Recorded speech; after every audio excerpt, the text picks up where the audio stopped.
Hey guys, I'm El-Ruth and welcome back to my channel. So today I'm going to do yet another law Q&A. I think this is like my fourth law Q&A, but like I always say, I may not do loads of law related videos, but if you do have questions and you do comment below, then I'll always be happy to answer them. So if there are questions that I did not cover on this video or any of my other previous videos, then please do comment below and make sure you give this video a thumbs up, because if you like law videos, I'll keep doing them for you.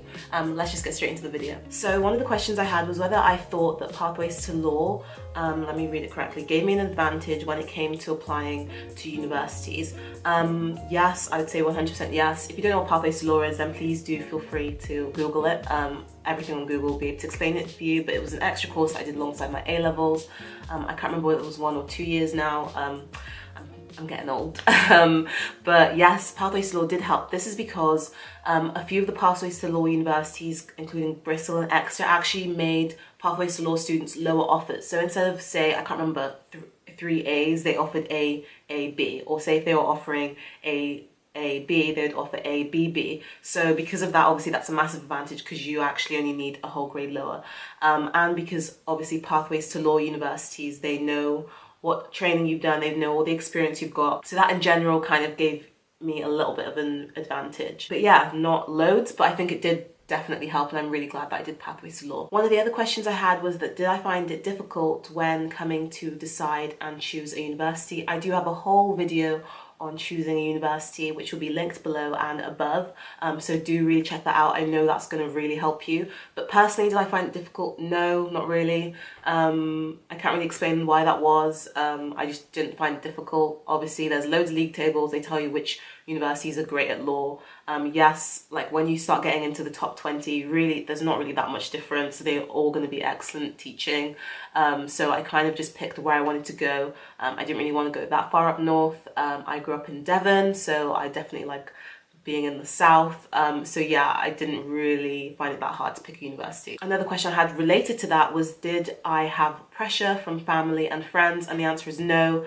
I have a very supportive family, and I had very supportive friends at the time, and I still do have an amazing, even more supportive friends today. But no, the main pressure came from my teachers, because obviously they kind of wanted to say that, you know, this many students got into Russell Group, or this many students got into Oxbridge. I remember I really wanted to put one of the law schools, I think it's the School of Law or the University of Law, as one of my top choices, but my teacher was more like pushing me to put Russell Group, and not because she didn't think I'd like the uni, but because like it looked better to go to a Russell Group uni from her opinion. If I'm sounding a little bit low and unenergetic, it's because I'm really not well at the moment, so bear with, please. Okay, so I had a really long question, which is about, I have my laptop, that's why I keep looking down, was about, it was a very long question about how they had to move colleges and they weren't sure which university to go, and they're having lots of pressure from family because their family went to grammar schools and top universities.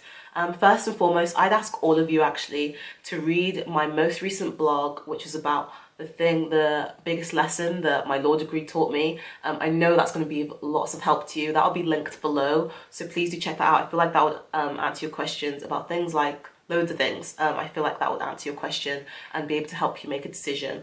But what I will say is that please do not pick a university based on trying to please your family. People pleasing pleases everybody but the pleaser. So please don't. You're going to be miserable, and it's not worth it. I don't know, maybe I'm not a good person to give advice on this because I have a really supportive family and never really had to experience them pushing me to go to a certain university.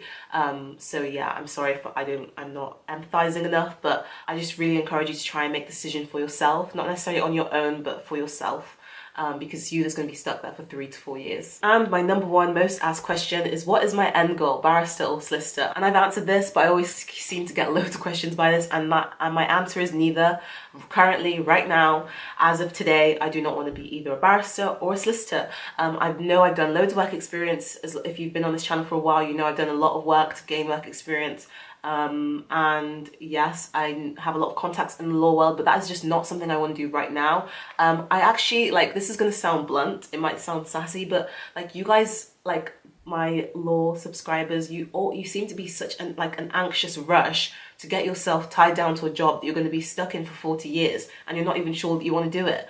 And so like, I think taking a year out now, I didn't take a gap year before degree, and A-levels, but I'm really glad that I'm going to take some time out before I even think of doing law, because you have to specialize. The climate is changing a lot, as in the law climate, and also global warming. But like law is changing. Like after Brexit, there might be other things I want to specialize in. It's just not something I want to do right now. So yeah. I would not encourage anybody to make a rush decision as to what they specialize in. And lawyers, your teachers tell you a lot of things, but it's actually a load of crap, because lawyers and people who employ you in the world of law think actually very differently. They're not going to penalize you for taking a year out, as long as you use it in a right way and you weren't just like going off and getting drunk every single day. It doesn't really matter. I met a lot of people, lawyers, who came to law and are doing just as well later on in their career and later on in their life, and yeah, that might be something I want to do. Somebody also asked me whether A-level and my law degree is very different. I hated A-level. I thought A-level was so hard. I don't know, I just didn't enjoy it. I think at the time I just wanted to go to parties, hang out with boys, so maybe that's why I didn't enjoy it. A-level was really hard, and it's a different level of hardness for degree. I've spoke about this. Please do watch my other law videos, because I really go into detail why law is hard. And A-levels is just hard in the sense of like each different A-level I chose had a different skill in answering the exam or writing the assessments. So you're just doing a lot all the time. So yeah, A-level is very different to a degree, but there are skills in A-level that can be applied to your law degree. And the last question is kind of what I get on like when people DM me on Snapchat or Instagram, and do follow me on all my social media, which will be linked below. I love connecting with you guys on social media. I think it's really sweet when you reach out to me. And this question is, what am I doing with my channel now I finish university? And yes, I've already kind of stopped limited doing law videos. I don't want to do loads of law videos. As you can see, I'm not the most excited person about law, and if you watch my videos you could probably tell and understand why, but yeah, my channel is probably just going to be focusing on like doing like loads of lifestyle videos. I love answering your questions, I love giving advice, and I want to start vlogging maybe in September. I love doing style, lookbook, skincare, something that's I'm really passionate about. So yeah, generally just the lifestyle of El-Ruth Harmony, and I love talking about my faith and my relationship with God. So that's what you should be expecting when you think about what content you'll be receiving from me, and I'm so open to your comments. Please do comment below, and I would love to hear from you as well, because I really do appreciate you guys. I know I never officially said thank you for 1,000 subscribers, so I'm going to do that right now. Thank you so much for subscribing. Like, it really means a lot to me that you guys actually subscribed. I didn't do a whole separate video just because like I didn't want to be somebody who was driven by numbers, and I didn't want you to think I was just driven by numbers either, but like, it does really mean a lot to me, so thanks. Okay, I hope you enjoyed this video. Please do give it a thumbs up, and do subscribe if you're not yet part of this amazing dream team that we have going on here on this channel, and I will see you in my next video.